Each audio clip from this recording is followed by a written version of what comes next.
Ka njerëz që e lexojnë historinë dhe ka njerëz të cilët e bëjnë historinë me ato që thonë. Unë kam kënaqësinë të kem të ftuar në episodin e 12 të Bahiti Podcast, një nga ato personazhe që del gjithmonë jashtë kornizave, një nga ata njerëz të cilët shumica për ju e njohin si botues, analist, por unik në llojin e tij. Zonja dhe zotrin, kam kënaqësinë që të ftuar në radhës të kem zotin Alfred Sako. Faleminderit për ftesën. Faleminderit që je prezent. Është një podcast shumë simpatik, nuk e kisha parë më përpara, po mbasi mu bë ftesa, sepse sot ka shumë podcaste dhe unë them të vërtetën dhe këto të mijat kur i bëj, shumë rrallë herë kthehem dhe i shikoj.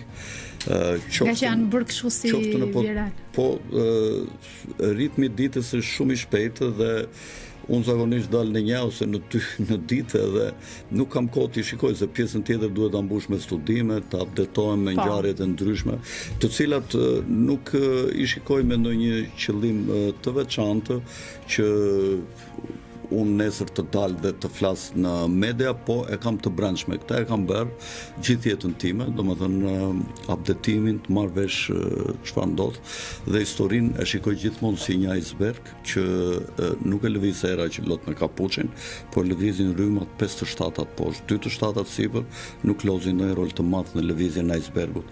Shumica e njerëzve kujtojnë se icebergu lëviz kur është hyrë nera, në fakt jo, është hyrë ujërat në toksore. Unë këto përpiqem ti kuptoj. Në qoftë se ketë disa shtylla kryesore të drejtimit se si bëhet historia, atëre në mes të rreshtave dhe të lajmeve, qoftë edhe nga agjencitë zyrtare, ti mund të kuptosh se çfarë po ndodh në histori dhe me intuit me njëherë e kupton se ku duan të shkojnë.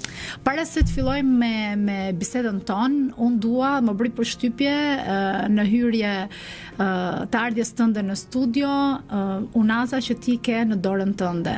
Unë simbolet e podcastit i kam me blet, por nuk e dija që edhe unaza që ka detaje të bletës, por për më shumë dua të më shpjegosh mua edhe gjithë ata që po dëgjojnë tani Bahiti Podcast. Unë nuk e di sa afër mund ta kemi nga plani unazën, detajet janë edhe në ansore. Po. Ka dhe këtu blet nga të dy anët, kurse këtu në mes është punuar nga Argjendari Piro, i cili e ka një aparatur shumë moderne dhe shumë të kushtueshme, me sa di unë është i vetmi në Shqipëri. Është ai që ka bërdator në famshme që kuston $2 milion, po e keni dëgjuar, dhe ai ma bëri si dhurat, kjo kuston €2.500, po Piroja punimi shumë i kushtueshëm, se kjo si pesh nuk është ndonjë kosto shumë e madhe. Po detajet në brendësi të saj janë shumë të punuara me shumë finesë, me shumë. Po pra prandaj thash që nuk e di sa duket nga plani, përveç dy bletëve që do t'i them pse i kam zgjedhur, është edhe një pemë e cila gati si ka kurorën lart, ka dhe kurorën e rrenjve poshtë.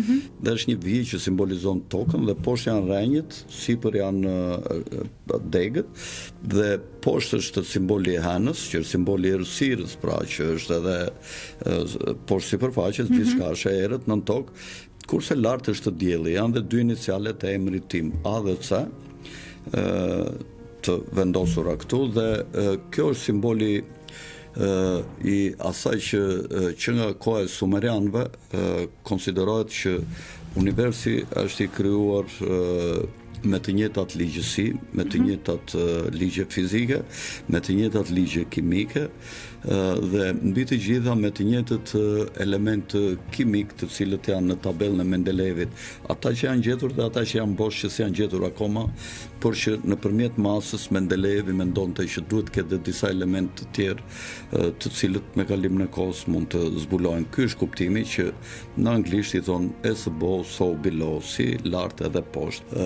Përdoret shumë gjerë dhe në masoneri. Masonët e përdorin shumë në ato detaj interesant. Kurse bleta sigurisht është simboli i jetës, i punës, po dhe i rregullit në administrimin e kohës. Bleta del në një orar të caktuar dhe futet brenda në një orar të caktuar dhe nuk del kur është natë. Pra, edhe ne njerëzit kemi atë shprehje që nata është për punë të këqija, për punë të mira është dita kur e kemi të mësuar nga familjet tona, kur nënat tona, gjyshit tanë na e kanë lënë si amanet mos rinë darkë bon jashtë, vetëm titër na linin pa frikë jashtë. Unë faktikisht ndërkohë që po dëgjoja që flisje, kam menduar një 3 pyetje, po duke patur një personazh si ti përballë, mendoj që nuk ka nevojë edhe për shumë pyetje se personazhi flet vetë. Gjithsesi, Zoti Cako, do ta them kështu sepse ti para 20 vitesh, në mos gaboj, diku 18-20 vite ke qenë pjesë e parlamentit të Shqipërisë dhe ke përfaqësuar ballin kombëtar. Janë diku rreth 20 vite? Jam e saktë? Po 24 vjet përpara kam hyrë në parlament dhe 20 vite kam dalë. Para 20 vitesh dhe kam mbaruar përfaqësuar të djathtën tradicionale shqiptare. Sot ju jeni një ndër zërat më të fortë edhe më të përfolur në media, absolutisht që po. Unë dua të më thuash, politika shqiptare është përmirësuar apo është degraduar? Unë them, s'kam nevojë të mendojmë 2 herë për këtë, sigurisht ka rënë niveli parlamentit dhe niveli politikës, sepse në qoftë se nuk ekzistojnë ato parimet mbi të cilat është e ka themeluar Montesquieu këtë lloj sistemi në librin e tij Fryma e ligjeve, ai parimin kryesor ka pasur check and balance. Pra çdo institucion të kontrollohet dhe të kontrollojë dikë tjetër. Në qoftë se asnjë nga institucionet nuk është në gjendje të kontrollojë dikë tjetër dhe vetëm një dorë i kontrollon të gjitha dhe ai nuk kontrollohet nga këto institucione, atëherë sistemi sigurisht që bie dhe degradon. Sigurisht që ajo tendenca, synimi intuitiv i të gjithë politikanëve në botë është që të rritin fuqitë e tyre dhe të mposhtin të gjitha ato barierat apo ato kontrollet që ligji mund të ketë vënë mbi institucionin e tij. Zakonisht për kryeministrin e kam fjalën, sepse ai është personi më i fuqishëm që del nga mazhoranca, dhe kjo nuk do të vetëm Shqipëri, po kudo në botë, por në qoftë se nuk janë mekanizmat ligjor që ta ndalin, pra kjo nuk bëhet fjalë këtu që ky është burr më i mirë dhe ky burr më i keq. Kushdo, dhe unë që jam këtu që po bëj këtë analizë që mund të hiqem sot si burr i mirë, po të kem nesër mundësi që të kem pushtet, do përpiqem që askush mos më kontrolloj dot dhe në veprimtarinë time të jem sa më i lirë. Kjo është tendenca e çdo gjë e gjallë. Askush nuk do bariera dhe kufizime. Të gjithë duan liri sa më të madhe dhe kryeministrat kështu duan.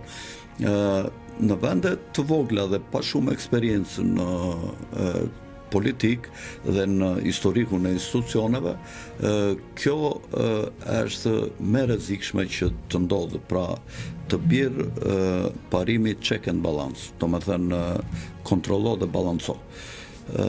Këtu sot ne shikojmë që si rezultate i marrëveshje që u bën në vitin 2008 midis 2 politikanëve kryesor të asaj kohe dhe që vazhdojnë dhe sot të jenë të tillë në krahun e majtë Edi Rama që ishte në opozitë, të Berisha si kryeministër dhe kryetari i mazhorancës së asaj kohe.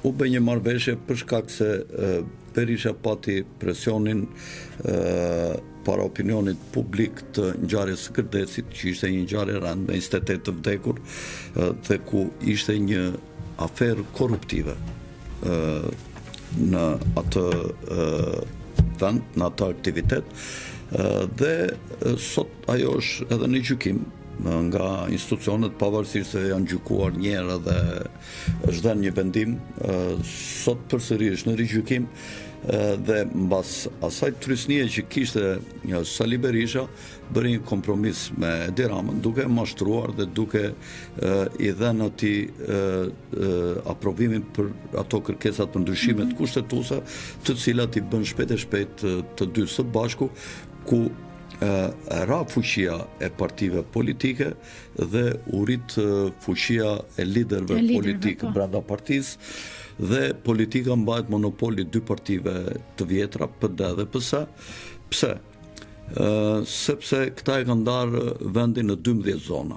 Dhe ju e dini tash që të marrësh një deputet duhet të kesh afërsisht 12.000, 11.000 deputet, 13.000 në Tiranë ose 14.000, pra mbi 10-12.000. Dhe Këtë privilegj asnjë nga partitë e vogla pothuajse nuk e ka që të marrë mbi 10-12.000, po të në qoftë se vete dikush 13.000 apo 14.000, e para njerë këtyre mund të vitet vota në komisione.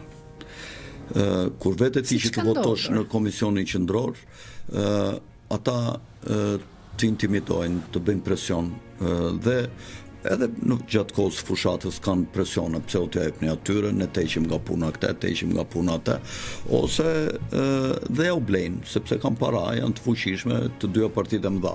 Pra, ky është degradimi i parlamentit. Parlamenti pasaj degradon qeverisjen, kur s'ka parlament të fort, degradohet institucioni presidentit dhe del një president i topët, si ky që është Mostem Lolo, si ky që është tash i Bajram Begaj, me cili s'kam asnjë gjë personale absolutisht, po është një Lolo i Edi Ramës, domethënë këtë duhet ta pranojmë, e ka ulur standardin e institucionit, domethënë në historikun e ekzistencës së presidencës shqiptare, sigurisht që është presidenti më i dobët, sepse pranoi të bëhesh një zyrtar i Edi Ramës. Mirpo Rama është një autokrat i jashtëzakonshëm. Edhe Berisha është autokrat, por ky i ka tejkaluar të gjitha limitet dhe këto janë votimet më pesimiste që kanë ndodhur ndonjëherë në historinë e Shqipërisë, si pasojë e këtyre proceseve që kanë ndodhur, vendi ka arritur një situatë të tillë ku njerëzit nuk dinë këtë votojnë. Të votojnë PSN, votojnë kam përpara Arben Hametajn, kam përpara Kryebashkiakun, kam përpara Peshjan, kam përpara të gjitha figurat që kanë dalë përpara drejtësisë, po. Të gjitha domethënë ajdutët me çizme. Të votojnë Berishën, e kanë provuar, domethënë i ka kaluar të gjitha etapat dhe kur del thot ai prap do të është domethënë të vjen krup sepse i ka pasur të gjitha gjërat, pse nuk i ka bërë kur ka qenë. Pra, këto janë zgjedhjet më pesimiste. Ndoshta, po mos ishte ky ligj, zgjidhja më e mirë do të ishte ndryshimi, domethënë që asnjë nga këto dy të mëdhajat të mos arrijë të marrë mbi 70 mandate dhe ndërkombëtar të bëjnë presion që këto të rinovohen dhe të dalin fytyra të reja, njerëz të rinj brenda këtyre partive që mund të japin shpresë. Dhe duke qenë që ka hyrë në lojë dhe një variabël i ri Spaku, ndoshta jeta e shqiptarëve do të bëhet pak më e mirë, sepse këta thonë është një diçka e natyrshme largimi në emigracion nga vendet e nivelit 2 në vendet e nivelit të parë. Po jo në këtë masë të cilën kanë ndodhur në Shqipëri. Por Shqipëria është një vend i bekuar. Në fillimet e demokracisë mund të justifikohesh ky largimi, por tash s'ka pse të justifikohet largimi. Qofse ti nga 1.5 milion euro 1 kilometër rrugë autostradë që bën në Gjermani, ti e bën 65 milion, a 56 milion sa kanë dalë ato shifrat, pra 30 herë më shumë, normalisht këto para vidhen dhe normalisht që për shkak të korrupsionin e paguajnë njerëzit e varfër dhe paguaj s'kan më mundësi dhe vendi tyre ju bëhet mallkim, edhe detyrohen të largohen dhe vendin ton ta mbushin tuajt dhe të vjen keq që kjo luftë në paqe po e ndryshon strukturën etnike të shqiptarëve dhe këta e kanë bërë vendin një shesh për të ardhur tuajt, ju japin shumë kollaj pasaporta, i bëjnë qytetar të Shqipërisë, nuk ruajnë strukturën etnike, madje këta e bëjnë me qëllim. Gjithsesi me pak fjalë për ta mbyllur pjesën e parë, është politika shqiptare ka degraduar. Dhe me që kaluam këtu, jemi fiks në pyetjen e dytë, me që kaluam të pjesa e gjeopolitikës tashmë. Gjatë pandemisë ju ishit një nga njerëzit të cilët dole të hapur kundër vaksinimit, edhe një përkrahës i zjarrit Donald Trump. Keni folur shpesh për pushtetet e padukshme që e komandojnë botën. Tani unë dua të di, për gjithë ata që na dëgjojnë edhe për gjithë ata që duan të kuptojnë, a mund ta përkthesh këtë për publikun shqiptar dhe kush i komandon në të vërtet prapaskenat këtu në Shqipëri? Shiko, ta nis nga fundi. Në Shqipëri nuk ka njerëz që krijojnë histori, sepse ne jemi në vend i vogël dhe ne të thash që mjafton të kapin dy liderat kryesor të politikës, t'i kenë njerëzit e tyre, ndërkombëtarët, kjo elita e pakët botërore që qeveris botën, nëpërmjet menaxherëve të tyre, se presidentët për shembull amerikan, kryeministri britanik, kryeministri gjerman janë leva të këtyre, ata kanë kapur në disa vende kryesore, njerëzit kryesor të politikës, dhe nëpërmjet instrumenteve pasaj që quhen shtetërore, që përdorim për shembull Starmeri ose Boris Johnsoni kur ka qenë, ose ky Macroni në Francë, ose ky Gjermani Merkeli kur ka qenë, apo ky tjetri që është tash këta dy që kanë më mbrapa. Këta kanë ato mjetet e presionit mbi politikanët e vendeve të vogla. Njëkohësisht shërbimet sekrete që janë pranë ambasadave punojnë shumë që të rekrutojnë njerëzit e tyre si figura zvendësuese të liderëve që mbyllin ciklin. Zakonisht cikli në këtë lloj sistemi është 16 vjet. Mendohet 8 vjet opozit, kur u mbet një parti e madhe politike, del në opozit, del një i ri. Dhe rrit 8 vjet në opozit, sa ri ky që merr pushtetin, ka qenë 8 vjet në opozit më përpara, rrit 8 vjet në pushtet. Pastaj ikën ky, ndrohet kjo partia prap me element të rinj që këta kujdesen të vënë njerëzit e tyre që i marrin në përshkolla, do ik Rama, do vën Beliajn, do ik Berisha, do vën Bashan. Me po Berisha nuk e la vendin Bashës, sepse nga mbrapa. Velia është atje ku është? Si? Velia është atje ku është? Po, Velia hyrin burg, sepse Rama do ketë menduar që në këto zgjedhje do punonte kundër Ramës, sepse Velia i interesonte humbja e Ramës të radhë, që të merrte partinë, duke qenë dhe kryetar bashkie, të merrte edhe partinë, ta largonte Ramën nga pushteti, ndërsa Rama ka agjend tjetër, do të rritë 4 vjet, edhe do pasaj të bëhet dhe president 5 vjet të tjera. Kjo është agjenda e Ramës. Velia deshte ja prishte këtë agjend dhe ai e kuptoi dhe Rama ka ata investiguesit e vet personal, ka shërbimin e vet sekret personal që njerëzit nuk e dinë. Rama nuk punon fare me shikun me këta, ka njerëzit e vet, po këtë ka bërë dhe Berisha. Kishte një grup të vogël njerëzish me të cilët punonte për gjithçka. Dhe Rama i ka këta dhe mblodhi materiale, ja dha Spakut nëpërmjet atij emrit, çfarë ishte ky emri? Angoni, që i dërgovi Spakut të dhëna për po, edhe ju ka thënë këtyre hapni pa dimbi këtë dhe verifikojnë gjërat, dhe ai verifikuan dhe ai Velia u arrestua.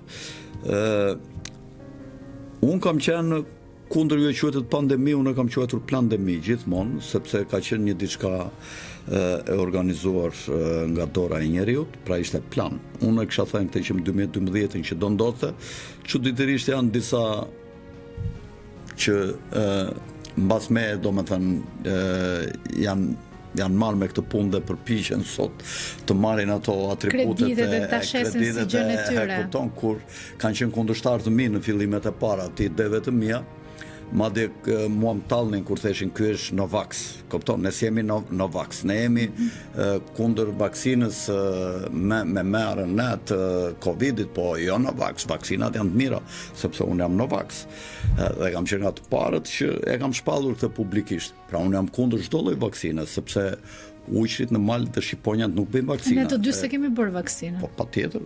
Njerëzit Zoti i ka bërë të përsosur, nuk mund dalin këta të Big Pharmës më se Zoti edhe të bëjnë ndërhyrje gjenetike ke njeriu. Kur këta do arrin, jo tashi, po të kalojnë dhe mira vjet dhe kur shkenca të arrijë të zbulojë gjenetikën komplekse të njeriut dhe do përpiqen të ndërhyjnë për të ndruar gjenetikën, të bëjnë ato Pegasot, se ato janë bërë, prandaj Zoti bën rivendosje të mëdha. dha, se Zoti gjithçka mund të falë, vetëm ndërhyrjet gjenetike nuk pranon. Kombinimet gjenetike me specieve të ndryshme nuk i pranon. Të bësh ti minotaur ose centaur, ose Pegaso, kal që fluturon, ose kal me kokë njeriu, ose kal me kokë luani, nuk të le krijuesi. Domethënë po hyre në modifikimet gjenetike, Zoti bën rivendosje të mëdha. O të djeg me gur nga qielli dhe me zjarr, o të mbyt siç mbyti se këto kanë ndodhur shumë herë. Kupton? Ka gjurmë pemësh gjigande sa një mal. Pema mund të ketë qenë pema 1000 metro sa një mal ose 1200 metro e lartë. Para se të bëhesh e përmbytje e madhe, thuhet në Bibël u prem pemët, që njerëzit mos hipnin në për pemet shpëtonin. Kupton? Sepse i dënovi krijuesi. Dhe këta edhe sikur të kalojnë mira vjet dhe të arrin të njohin kodet gjenetike dhe të ndryjnë në gjenetikën e njeriut në përsosmërinë që ka krijuar krijuesi, atëherë do të ketë rivendosje, siç të thash. Sepse këta e kanë orientuar gjithçka drejt Big Pharmës. Gjithë qëllimi, viruset nuk ekzistojnë, s'ka virus. Fjala virus është shpikje e Rockefellerëve, e mjekësisë që ata morën në kontroll në vitet 1900 dhe shpikja e fjalës virus justifikoi pasaj vaksinat. Vaksinat kanë metale të rënda. Ne themi si ka mundësi një gjak e vogël. Po gjarpri sa të fut në gjak ty? Po, që ti arrin atë. Çfarë të bën kur të kafshon gjarpri? Fut helm. Të ndryshon pH-in e trupit. Ta bën pH-in acid. Ne jemi qenie që jemi ndërtuar, të gjitha qenjet jetojnë në një pH ke 7, ne kemi 7.45 në mushkëri, është pH-i, 7.4 është gjaku. Në qoftë se ne na bie 7.1, 7.15, neve kalojmë në koma, bijmë në koma, sepse pH-i është nga treguesit kryesor si është gjendja jonë. Në qoftë se ne pH-in e kemi gjithmonë 7.4, 7.45, ne nuk smuremi kur. Ke parti ndonjëherë kur vetë të bësh analiza të thonë be pH-in e gjakut? Asnjëherë. Asnjëherë. Sepse këta të orientojnë gjithmonë gabim që ti të smuresh. Sepse bën analizat përgjithshme. Mekaniku kur rregullon makinën ti, si ta rregullon? Ta rregullon në mënyrë të tillë që ti të mos të prishet kur makina dhe ajo që e prodhon. Ta bën që ti të shkosh atje dhe të paguash sa herë. Ta bën që këtë dobët mallin nuk ta vendos mirë, edhe mezi pret që ti t'i vesh se të ka klient. Edhe Big Pharma kështu është, të do të smur, të do të fusë vaksina me metale të rënda, që metalet të ngelen në tru, që ti të mos jesh shumë i kthjellët nga mendja, të zër demenca, që ti të kesh nevojë të bësh shërbim një personi familjes, ai person i familjes të smuret duke u frustuar, duke u strapacuar, duke të ndjekur ty me karroce, duke të shërbyer, do smuret dhe ai, do pin ilaçe. Ilaçet të gjitha i bën me djallëzi. Ilaçi ka 1/3 ka funksion farmaceutik, 1/3 ka funksion qetësues dhe 1/3 e ka funksion toksik. Të gjitha ilaçet shujan. Çfarë është funksioni toksik? Funksioni toksik është që ty të elmojnë diku në një organizëm tjetër. Pra, ti pi një ilaç për stomakun, ai të prish zorën e trash ose zorën e holl, po me kalimin e viteve. Ti fillon me një ilaç kur smuresh, edhe kur e mbaron jetën, pastaj e mbaron me një kuti të madhe me ilaçe të gjithë njerëzit. Pse? Sepse gjithë mjekësia është e gabuar. Këta thonë ke kolesterol, thonë dëgjoj, mos ha mish të kuq, mos ha krip të zezë, duhet të marrësh krip të jodizuar, ajo krip e jodizuar s'ka asnjë mineral. Ajo është helm, është e mbushur me alumin. Prandaj u them njerëzve, që janë mbushur gjithë marketet me atë lloj kripi. Asnjëherë krip nga ajo e jodizuar është helm. Krip deti të Vlorës ka 82 deri 90 element. Ne gjithë nervat edhe gjithë linjat e transmisionit të komandave nga truri i kemi nëpërmjet kripës. Të parët tanë hanin djath me krip, hanin shëllirën e kishin gjithë krip, hanin gjalpin me krip, çdo gjë. Tashi sa unë me krip? Si sa krip? Po se ngre krip, s'ke natrium, s'ke magnez, nuk e minerale në trup. Krip sa më shumë. Tani të gjitha ushqimet bëhen me pakicë e dyta, këta thonë, ke kolesterol, mos ha mish me dhjam, në asnjë mënyra. Po ujku dhe luani që janë tër ditën mish me dhjam kanë kolesterol, kanë tension. Prandaj po ju them njerëzve, doni t'ulni kolesterolin, mish me dhjam. Mish me dhjam, dhe kolesterolin e mirë do të mbani mbi 140-150, jo sa ju thonë këta policët, ta doktorët, 80-90, po e mbajtët kolesterolin 80, në moshën 60 vjeçare do jeni me sklerozë dhe me demencë. Truri do dhjam, do i ndyrë, në qoftë se ju smeni ndyrë, do të smureni. Prandaj të gjitha që ju thonë këta janë të gabuara. Janë të gabuara që t'i smurin njerëzit. Pra, unë ju them nënave, jo vaksina. No vax, asnjë vaksinë. Nuk bën Shqiponja vaksina, nuk bën Ariu në mal vaksina. Ne budallën bëjmë vaksina që na kanë gënjur, na kanë hedhur trut e gomarit. Dhe pasojë e vaksinave janë sot që të gjithë njerëzit smuren, 50 vjet, 60 vjet, i ke të gjithë të smur, po sidomos mbas viteve 90 vaksinat janë shumë të dëmshme, sidomos ato që bën kur janë 9 muaj, që janë për 3 gjëra, rubeol, ku diun çan ato, aty i godasin një në 30 veta sot, po është duke u bërë një në 10 veta me autizëm. Ju them nënave, asnjë vaksinë, po ju them që unë njoh shumë nëna që kanë fëmijë të pavaksinuar, që janë fëmijë më të fortë fizikisht, që nuk smuren asnjëherë, që janë të parët në mësime dhe të parët në aktivitete fizike. Njohun gjithë ata fëmijë që nuk smuren kur, janë nga 15 vjeç sot, nga 17 vjeç. Është një nën nga Tetova në Shkodër, 3 fëmijë misolli atje kur blevi në panajër e martuar në Vlorë, e më tha, asnjë vaksinë Fredi, shiko si i kam, tha. Ai vogli që ishte 7-8 vjeç nuk e shikonja një sekond në një vend, vetëm vraponte. Kupton, kështu kanë qenë dhe këta dy tjerë, tha, kur ishin të vegjël, tha. S'mjan smurur kur, tha. Si kam dhënë një aspirin. Kupton? Prandaj unë dola kundër, sepse unë e kam ditur që në fillim që ishte në skenar. Pandemia, gjithë problemi është këtë depopullimi dhe koka e gjarprit është familja mbretërore britanike. Babai i mbretit sot, mburi i mbretëreshës Elizabeth, kur e pyetën njerë, i thanë, çfarë do doje të ishe në botën tjetër? Tha, desha të isha krim, tha, që ta anja sa më shumë njerëz, tha, sepse këta hamësit e tepër, tha, janë, tha, problemi më i madh që ka sot planeti. Këta gjithë skemën e politikës që bëjnë kanë depopullimin. Si do t'i shparosim njerëzit, si do t'i zhdukim. Sidomos sot që njerëzit po mund t'i zvendësojnë shumë mirë, edhe më mirë se punë në tyre mund ta bëjë inteligjenca artificiale. Dhe këta po përpiqen të zhdukin gjeneratën e njerëzimit dhe të sjellin gjeneratën e inteligjencës artificiale, të robotëve. Këta mendojnë që deri në vitin 2040-2050 në fillim do bëjnë atë që quhet Homo Deus. Këto i thot ai Harari, që është ideologu kryesor i World Economic Forum, i cili mund të zvendësoj Klaus Schwabin, i cili sapo ka dhënë dorëheqje, ka ca kohë, dhe ky thotë që njerëzit janë një algoritëm i vjetëruar që duhet të zvendësohen në këtë planet. Ka bërë 3-4 libra dhe janë disa idiotë që i kanë botuar këtu në Shqipëri. Shumë mirë që i kanë botuar, sepse ne çdo gjë që thonë ata duhet i botojmë, po flasin me superlativa, nuk janë në gjendje të bëjnë një kritikë dhe t'i kundërvijnë ideve të këtij. Po e adhurojnë në kështu se fleta me llafe të bukura, kështu ka bërë zhuvela rare. Sa mirë ta përkthejmë ne dhe llafet më të mira. Ai është monstër, ai kërkon të zhduk njerëzimin. Më kupton? Ai kërkon të zhduk njerëzimin. Pra në krye të këtyre qëndrojnë 4-5 familje, të gjithë kësaj skeme botërore. Në krye fare është familja mbretërore, është mbreti Charles. Ky është koka e gjarprit, që kërkon të na eliminojë neve të gjithëve.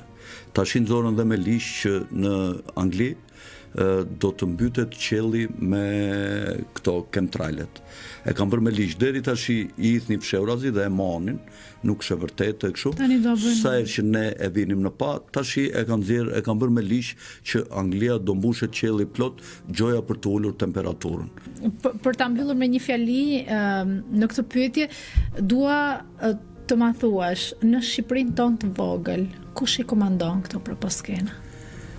Po këtu të thash pra, kanë kapur 2 personazhet kryesore, deri dje që Berisha, që ishte esmeni këtyre, po ndonjëherë ju theshtë edhe jo Berisha, themi të vërtetën.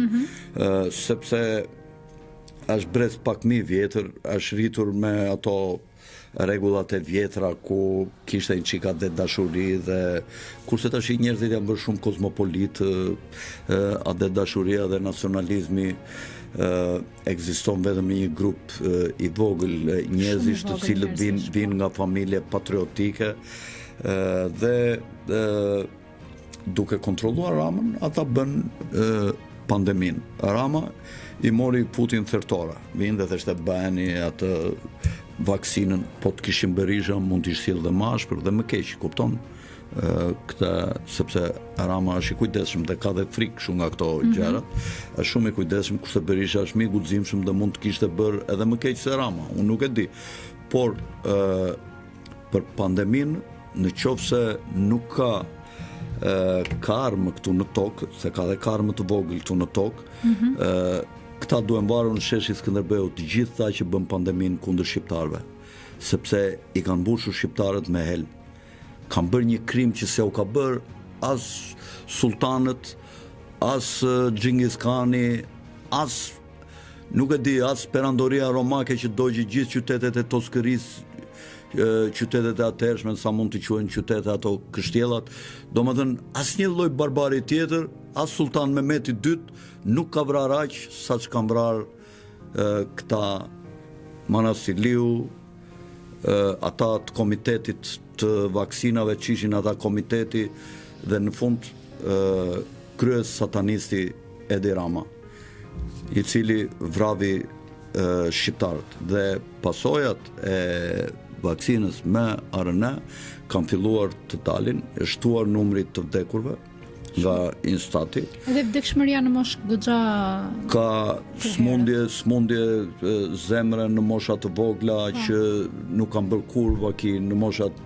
25 deri 40 vjeçare, adoleshent, infarkte të ndryshme, vdekje në gjumë dhe askush nuk thotë që vdiq nga vaksina, po kur ju themi ne ndonjëherë, ore, sa vaksina kishte bërë? Si mund të vdes njeriu 25 vjet në gjumë? Si mund të vdesin futbollistët në fushën e lojës me dhjetra, se ka pasur ndonjë rast, sigurisht. Po janë shtuar shumë numrat. Ka në YouTube mund të gjeni video që gazetar me dhjetra kanë vdekur duke folur në përlajme të rinj, gazetar të rinj. Po kam hedhur unë postime ke Facebooku im me dhjetra njerëz të rinj, mosha të reja, të gjithë më kem duke vdekur, oficer policie. Alfred Sako, Komisioni Trepalësh, Klubi Bilderberg dhe Kabala, kur i dëgjon kështu, duken si skenar e filmi, por që ju e keni trajtuar gjithmonë si realitet dhe i trajtoni si realitet. Çfarë janë konkretisht këto struktura dhe si zhvillohet lufta mes tyre? Dhe një pyetje të fundit. A kemi ne shenjat kësaj lufte në Shqipëri? Shiko, Klubi Romës, po i marr me radhë, siç i the, Klubi Romës është krijuar në fund të viteve 60, është krijuar nga Rockefelleri dhe Gianni Agnelli në një vilë të Rockefellerit në Rom. Prandaj quhet Klubi Romës, sepse u themelua në Rom. Ky ka si synim depopullimin. Pra problemi kryesor i këtyre është si të vrasin njeriu, si ta zhdukin njeriu nga kjo botë. Këta arsyetojnë kështu. Ka qenë një Alexander King dhe Alexander Haig, të cilët kanë qenë këta teoricienët kryesor të kësaj dhe këta thonë që bota po ndotet, si rezultat i kësaj bota po ngrohet, është ngritur temperatura 1 gradë, mesatare vjetore, kjo do shkaktoj shkrirje në akullnajve kaq, edhe një teori mbi gënjeshtra, po gjithë fakti është që këta nuk kanë më nevojë njeriu sepse është duke u zbuluar inteligjenca artificiale. Dhe shumë punë që i bëjnë njerëzit sot në fabrika i zvendësojnë ata. Ju i shikoni sot fabrikat nda në Kinë që të gjitha i bëjnë punët robotët ose edhe në perëndim. Pra është zhdukur nevoja për shumë punë që t'i bëj njeriu. Dhe këta tash e kanë ndarë botën në 3 kategori. Kategoria e parë jemi ne që do komandojmë planetin, 300 familje janë këta. Kategoria e dytë janë njerëzit të cilët do komandojnë robotët, sepse ata robotët që ty në punë, që të karikojnë që ashtu, duhet të jetë një njeri që t'i vënë për priza, t'i komandoj. Pra, na duhen këta, të cilët duhet të jenë dele të urta dhe që ti kemi në kontroll. Mos mbajmë polici, se s'kan që na duhen gjitha, kemi kamerat dhe do t'i futim i mikrochip, që t'i shikojmë në çdo moment ku janë, me kë janë. Për shembull, jemi ne dy duke biseduar, do të më survejojë mua me kë jam unë, pap më fut atje në antenë, po të kemi të dy mikrochipin dhe del që unë jam afër me mikrochipin tënd. I thot, ky mikrochip me këtë numër, kush është filani, janë bashk, kupton, janë këta të tjerë të afër, kupton, i gjejnë nëpërmjet antenës nga mikrochipi dhe sa metro larg janë dhe me cilin jam duke bërë bisedë. Edhe çfarë jam duke folur sepse gjithçka regjistrohet tu. Po. Kjo do arrihet nëpërmjet paras elektronike, nëse do të arrin. Dhe unë mendoj që do të arrin se ata e bën një provë me pandeminë dhe njerëzit u bëndele shumica, me gjithë se pati dhe rezistencë të madhe. Këta kanë nxjerrë satelitët tash për të komunikuar me antenat 5G, 6G, 7G, në Kim po eksperimentohet me 10G. Dhe njëkohësisht satelitët do jenë për ata që do ikin nga burgjet e qyteteve dhe do jetojnë nëpër fshatra. Dhe këta do t'i gjurmojnë me satelit, ku janë, me se ushqen, do nxjerrin ligje për shembull që nuk lejohet si në kohën e komunizmit, se ne na duket çudi çfarë flet ky. Në kohën e komunizmit, u nxorën ligjet, s'lejoheshin dele, s'lejoheshin lop, s'lejoheshin s'lejoheshin pula, ose pula plakat duhet mbanin jo më shumë se 5 cop. Mbi 5 cop vinin ata të kontrollonin. Njerëzit në veri kanë futur derat poshtë krevatit kur vinin i kontrollonin. Mos kishin dera, ju jepnin raki, i denin derat me raki, që të mos jepte shenjete deri, edhe fusnin poshtë krevatit, e mbulonin me batanie që kur vinin i kontrollonin mos kishin der. Pra kështu duan ta bëjnë këta. Bujqësin duan ta shkatrojnë fare, që ti t'jesh i varur për ushqime nga ata. Tash insekte, tash kështu po thonë tash, mish artificial, duan t'i zhdukin këto gjedhët, këto lëshojnë dioksid karboni, janë probleme madh, gjedhët lëshojnë shumë dioksid karboni. Këto janë shpike mashtrime të këtyre Klaus Schwabit me shok, që i ndiqte edhe Papa fatkeqësisht, që gjithmonë Papa ka mbrojtur shumicën në Vatikan. Këtë radhë Papa i parë që doli kundër shumicës dhe mbrojti pakicat, teoritë e gënjeshtrat pakicave, ka qenë Papa Francesco. Dhe klubi Romës pra jep shinat dhe thotë që gjitha ambjente ndot njeriu, pra armiku i nënës tokë, i Mother Gaias, siç e quanin grekët e vjetër, është njeriu. Pra njeriu duhet eliminuar. Ky është thelbi i teorisë së klubit të Romës. Tash si do ta eliminojmë? S'mund t'i vrasim kështu në tuf. Do t'ju krijojmë hymnet kombëtare, do t'ju japim flamurin, ta adhurojnë.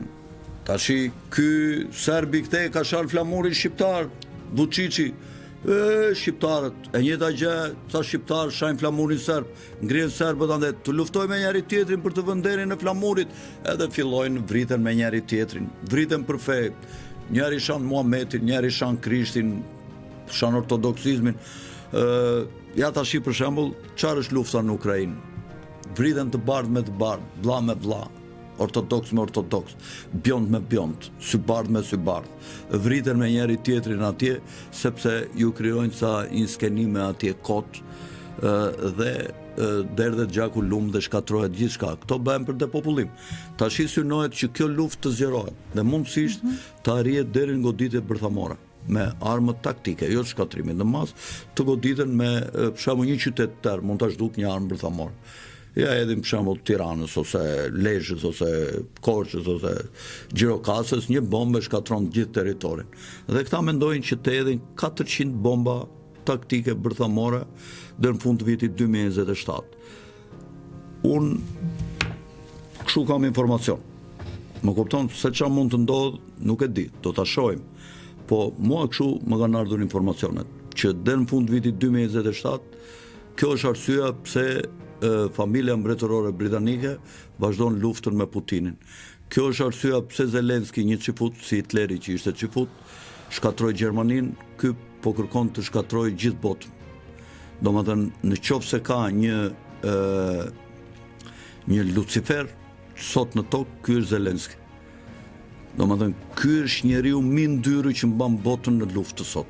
Komisioni trilateral është qeveria e fshet botërore që realizon projektet, qofse klubi Bilderbergit është si kuvendi që vendos shinat nga doecet, këta janë ata që ndërtojnë trase në shinat, janë qeveria e fshet botërore.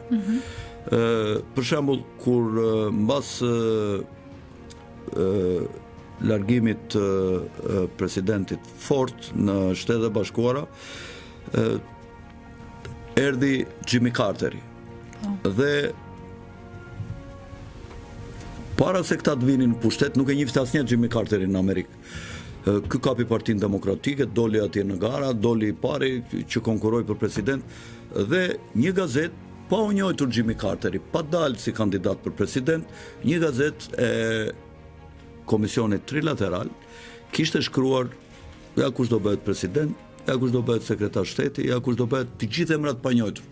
Dhe revistë kishte kaluar kështu që pralla këto ja fut kot ky, kupton? Kur këta dolën, dikush e çon në kongres atë, i thotë shiko kjo gazet e botuar kur këta nuk njiheshin fare, i ka treguar gjithë kush do marr postet. Tashi kush komandon në Amerikë? Komandon populli apo ka ndonjë fuqi tjetër që komandon dhe i organizon këto gjëra? Edhe u ngrit një komision për ta hetuar këtë gjë, i cili u mbyll sepse me njerëzit e tyre rregulluan dhe justifikuan domethënë pse nga kishin dalë ato dhe ku ishin bazuar.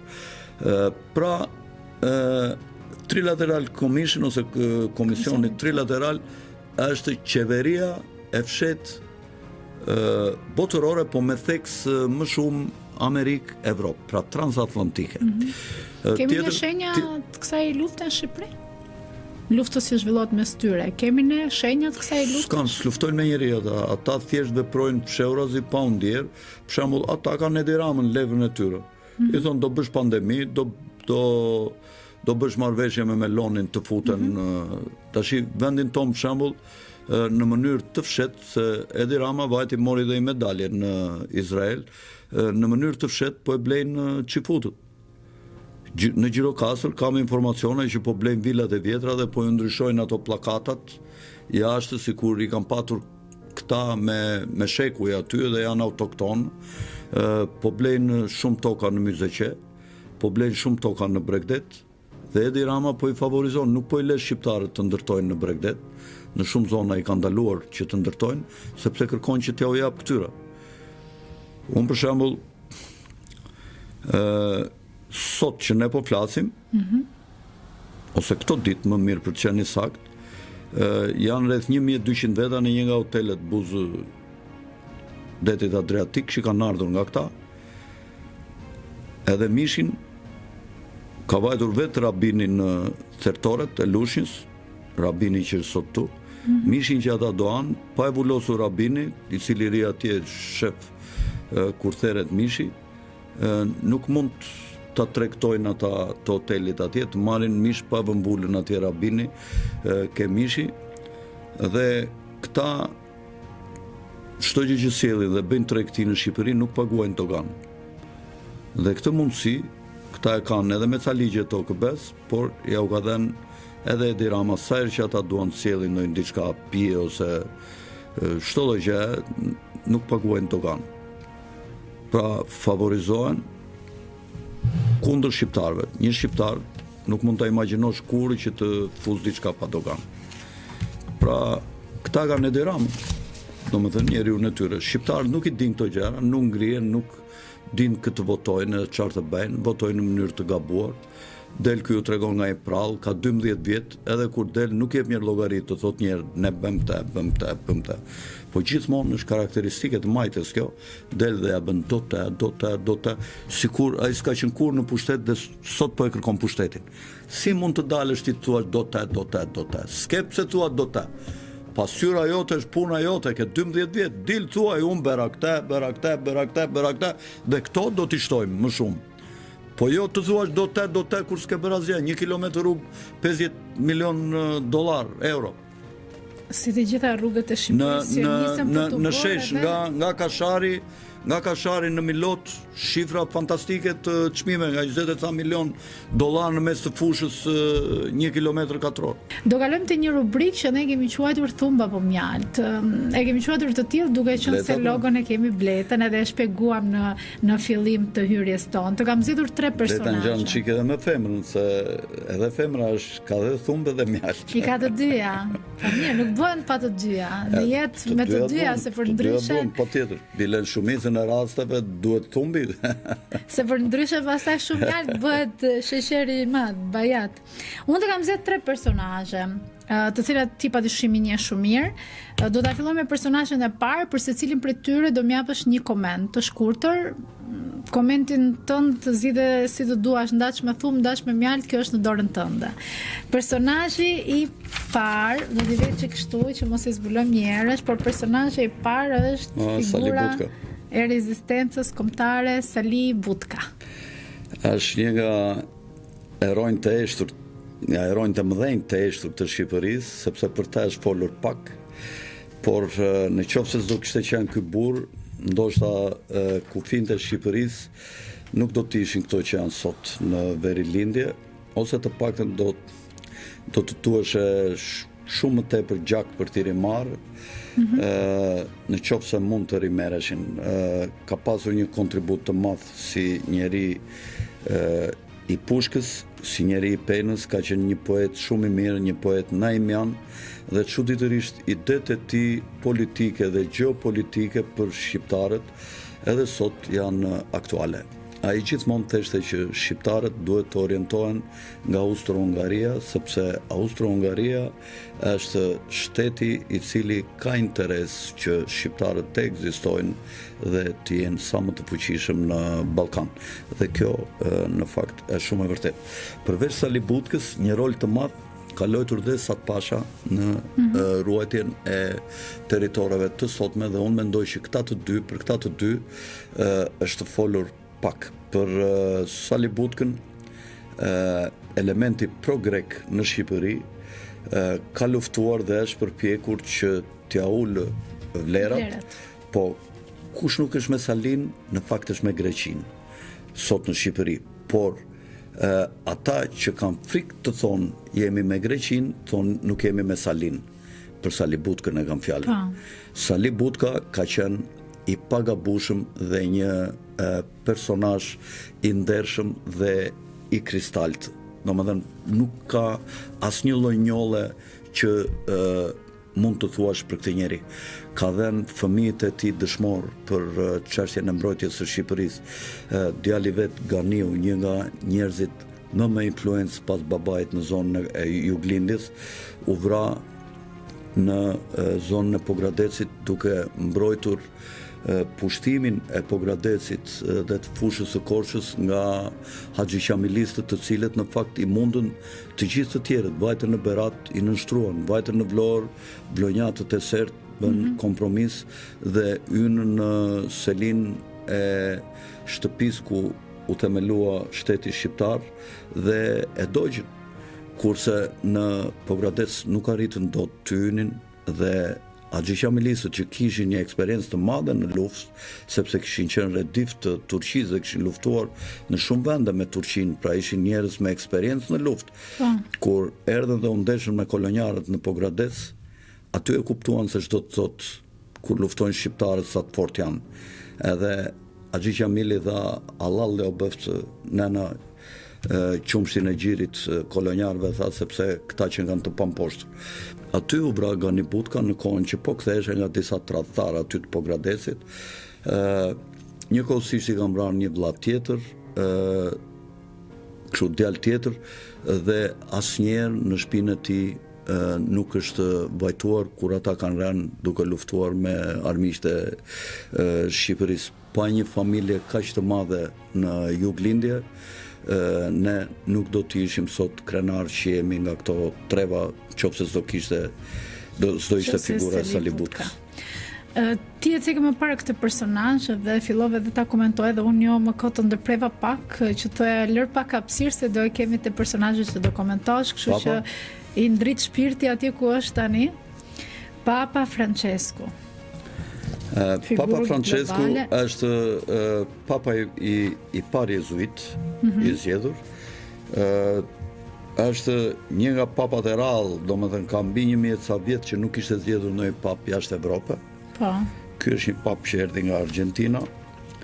Është i përfolur që ka qenë i lidhur me shërbimet sekrete të Argentinës gjatë grushtit të shtetit në vitin 74, kur u bën masakra të mëdha mbi popullsinë civile të Argentinës, u shkaktua një krizë e madhe e drejtuar nga familja Rockefeller në Argentinë dhe Francesco u lidh fort me planet e CIA-s dhe të Rockefellerëve kundër popullit të Argentinës dhe kjo është një nga arsyet pse ai pasaj u ngjit lart dhe më tepër mund të thuhet që ishte një pap i CIA-s sesa një pap i Vatikanit. Emrin e tij nuk e mori kot Francesco, sepse Francesco është shenjti i cili ka jetuar në shekullin 11-12, mos gaboj, Francesco i Asisit në zonën në veri lindje të Romës dhe ka vdekur i ri në moshën 45 vjeçare, ka qenë asket dhe ka ngritur një teorinë e vet, ka shkruar dhe libra dhe synimi i tij kryesor ishte të ruajmë nënën tokë, të mos jemi materialist përtej nevojave më të domosdoshme që ne kemi dhe gjithë filozofia e tij ishte të mbrojmë nënën tokë. Kjo jo se është e gabuar, është një gjë e mirë që të mbrosh ambientin dhe nënën tokë, por krishtërimi është bërë për njeriu, nuk është bërë për tokën. Jezusi në Ungjil la porosi që në shtëpinë tuaj, pra në kishat, ju tha besimtarve, në shtëpinë tuaj të Zotit, nuk duhet të hyjnë fajdegjinjt. Kurse Papa ndoqi pikërisht politikat e fajdegjinjve, të cilët duan të ngrejnë këto politikat e gjelbra të industrializmit, ku këta tash do bëjnë, është dhe ky kryemostra i këtyre, përveç Klaus Schwabit, është ky Mark Carney, i cili ka kandiduar dje për kryeministër. Ishte një kryeministër i përkohshëm që zvendësoi Trudon nga partia e majt. Ky është një nga kriminalët më të mëdhenj që kërkon të bëjë në Amerikën e Veriut rolin që po bën Zelenski në Evropë, kërkon ta bëjë Mark Carney, i cili ka qenë guvernatori i Bankës Anglisë, guvernatori i Bankës së Kanadas dhe një nga njerëzit kryesor që ka hartuar agjendat globale të depopullimit nëpërmjet mashtrimit të agjendave të gjelbra. Të gjitha kauzat që ata kanë ngritur nuk ekzistojnë.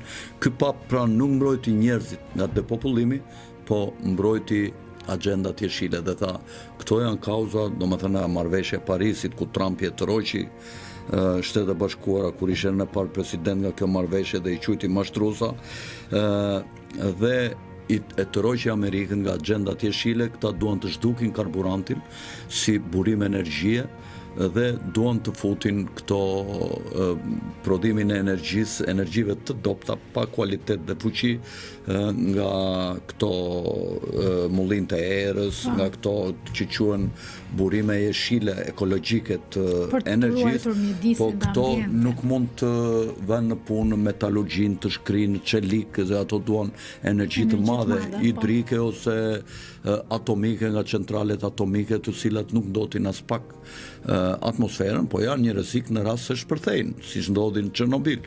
Po në qoftë se elementet e sigurisë dhe kontrollet janë të larta, ato janë burim shumë i madh energjie, po këta nuk e duan, sepse në qoftë se njerëzit kanë energji, do të kenë mirëqenie dhe në qoftë se kanë mirëqenie do të shtohen.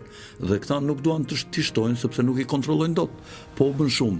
Kështu që tash me inteligjencën artificiale, me prodhimin e robotëve që mos bëhem përsëritës, këta duan të kenë robotët, këta homodeus, pra njerëzit të cilët do të kenë në kokë mikrochipa dhe ti nuk do ta kesh me këtu telefonin dhe internetin, po do ta kesh në trurin tënd dhe gjithçka që ti do të shikosh e ke aty, vetëm sasi të megat e informacionit do t'i kesh mbi bazën e pagesës. Në qoftë se paguan shumë, do të marrësh më shumë informacion. Dhe do jetë për shembull me abonim mujor, siç është karta e telefonit. Do paguash kartën e mikrochipit.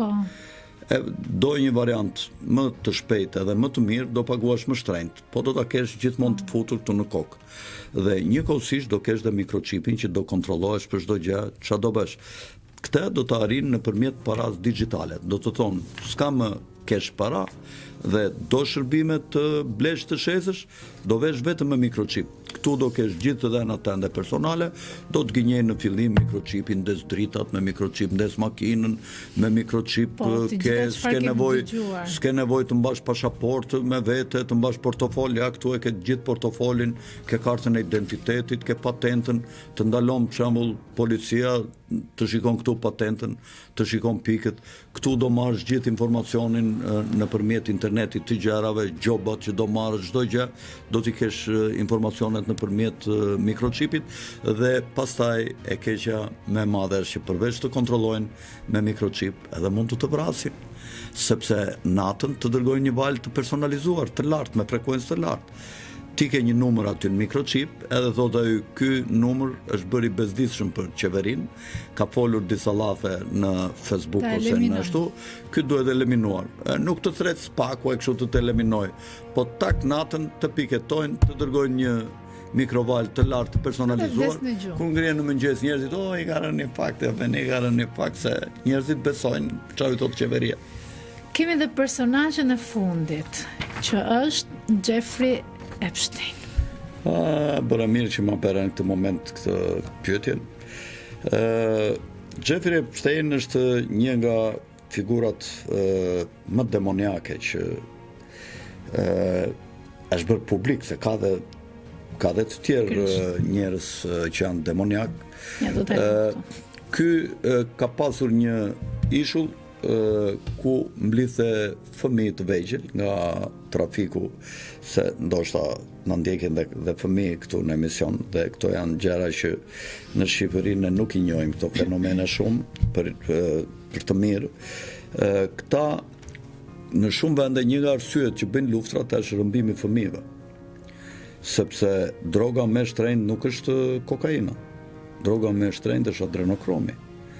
Dhe përveç saj, këta plotësojnë dhe ato kënaqësitë e tyre satanike, seksuale me fëmijë të vegjël, qoftë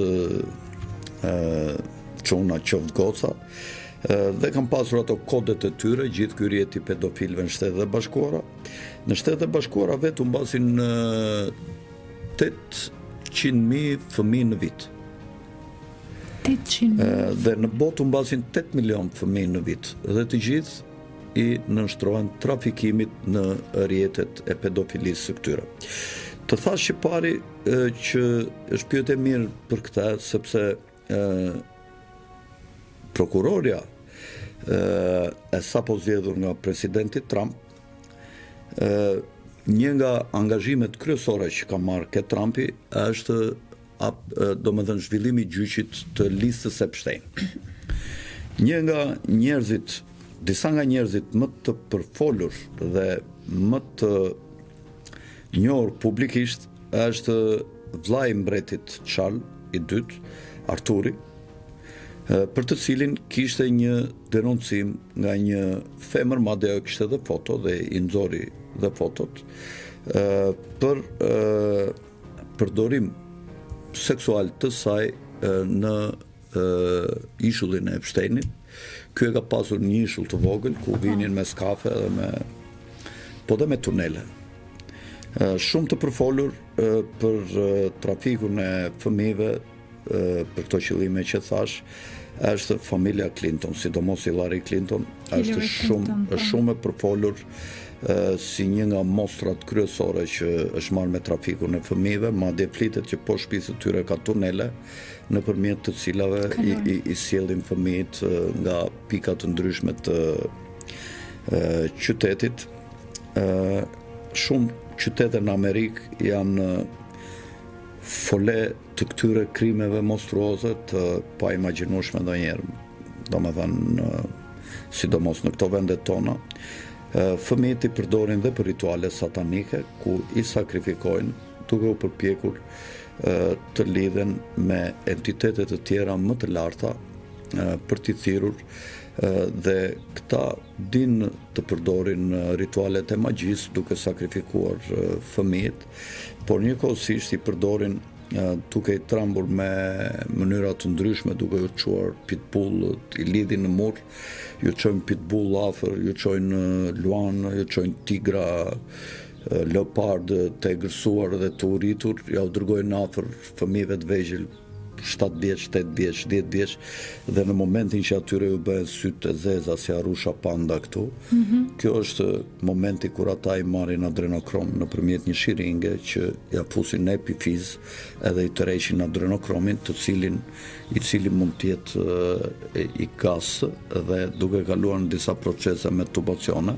si kazani i rakis, kështu që avullin e rakis e kthen e kondeson, e kthen në leng, edhe adrenokromi kthehet kështu dhe është një nga drogat më të kushtueshme. Një fëmijë e përdorin derisa bëhet 15 ose 16 vjeç, e përdorin 2 herë për adrenokrom, se më shumë nuk mund të përdoret, domethënë një herë 5-6 vjeç dhe një herë kur shkon 10-11 vjeç, dhe pastaj o i përdorin për rituale ata që mbeten të shkatruar nga tmerret, ose i përdorin për rituale, ose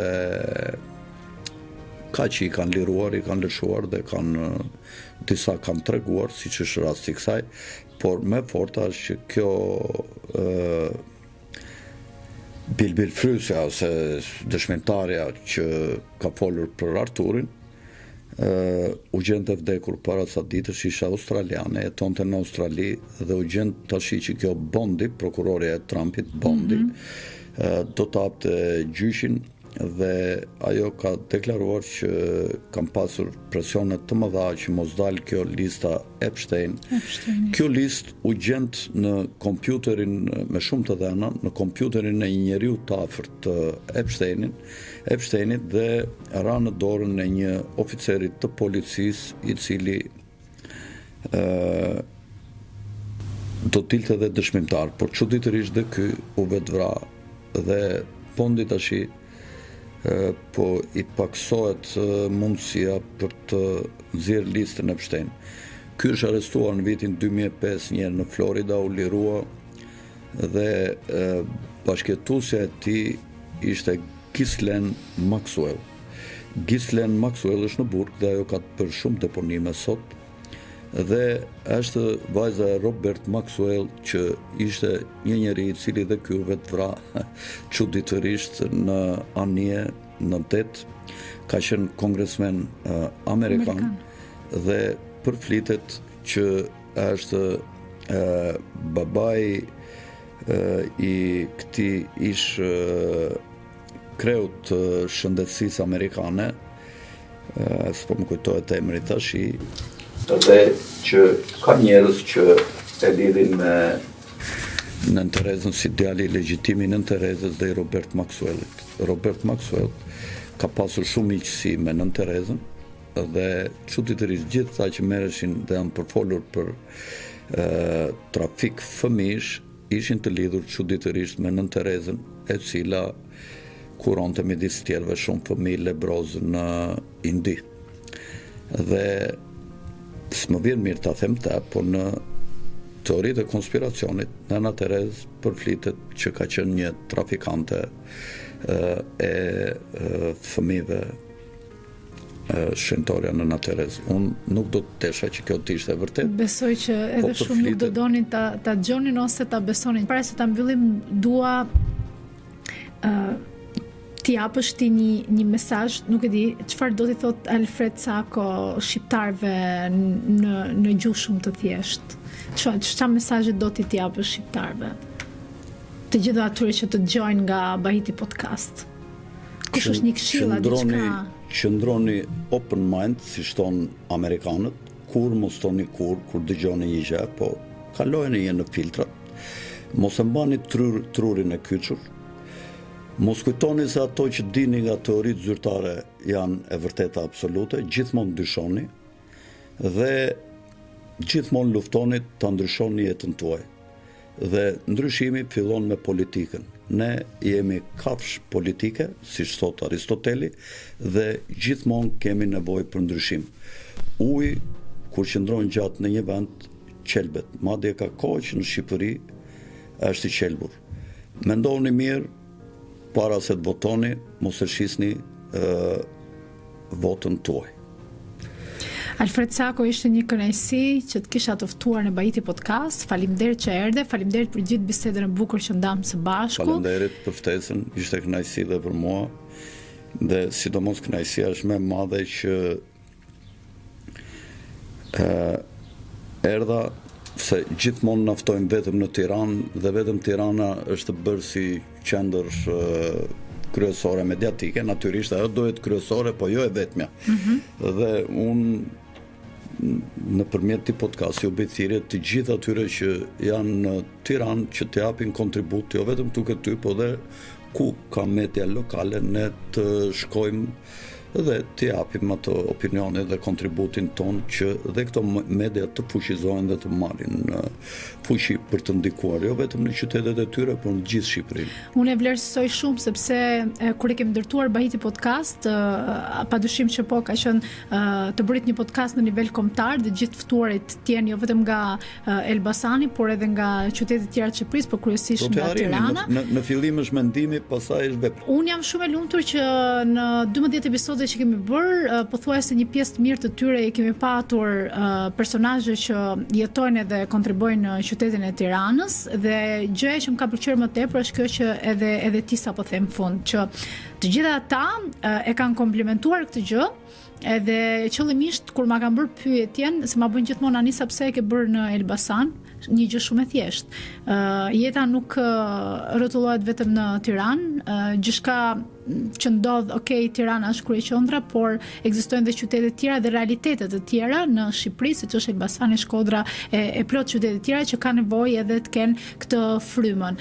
Plus faktit që Tirana me Elbasanin ndan shumë pak minuta larg dhe ti më shpejt vjen tek studio tek unë, se sa shkon tek një lagje e Tiranës që do duhet më shumë kohë. Se sa shkojnë Top Channel, më shpejt vi këtu. Se sa shkon Top Channel, se ke trafik shumë. Sepse unë banoj aty diku ke liçeni dhe sa dal në Unaz këtu vi për 25 minuta. Shumë e vërtet, vjen shumë shpejt. Unë falenderoj, ishte kënaqësi shumë e madhe. Faleminderit gjithëve ju që na ndoqët në episodin e 12 të Bahiti Podcast me një personazh të jashtëzakonshëm siç është Alfred Sako. Shihemi në episodin e radhës. Deri atëherë, mirupafshim.